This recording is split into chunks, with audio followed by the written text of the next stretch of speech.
juba see esimene nädal, kui me sellest glükeemilise koormusest rääkisime, minu jaoks juba siis oli see investeering täiesti ära tasunud, et sealt edasi oli lihtsalt täiesti boonus. Ma lõpetasin nende hormonaalsete rasestumisvastaste vahendite kasutamise. Mul oli ka kehasisene põletik ja siis arst soovitas jätta need põletikku tekitavad toiduained välja. Vahepeal oli hea, kui suhkru ära jätsin, piimatooted ega nisujahu. Näonahk oli korras, dekolteeks oli korras.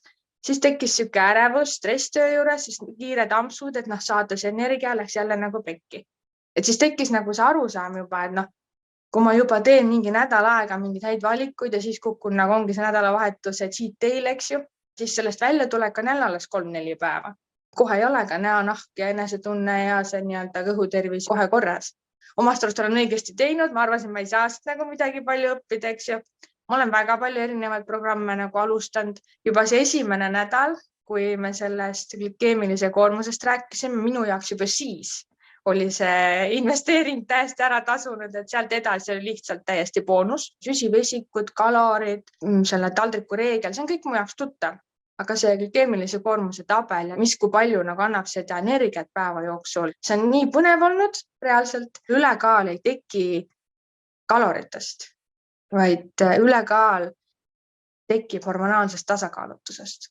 Minu arvates ühegi toitumisprogrammiga liitumine ei peaks olema eesmärk selles osas, et ma saavutan enne reisi, enne sünnipäeva või mingiks kuupäevaks 5 või 10 kilo kaalulangust, vaid eesmärk peaks olema see, et ma soovin saavutada enda elus püsivat energiataset, ma soovin saavutada hormonaalset tasakaalu, kaalulangus tekib selle tulemusena. See on kaasnev kasu.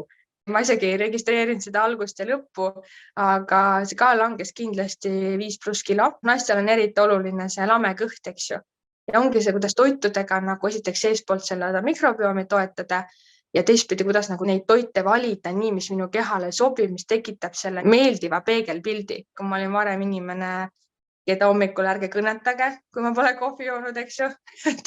Nüüd kui ma joon, siis ma joon seda pärast hommikusööki ja kui ma seda teen, ma joon seda tavaliselt ainult poolenisti ära. Mul ei ole seda kofeiinilaksu enam vaja. Ja uni, see, kuidas ma jään magama, kuidas ma ärkan ise enne kella, mul on koheselt hommikul energiat, kadus ära see pinge ja see stress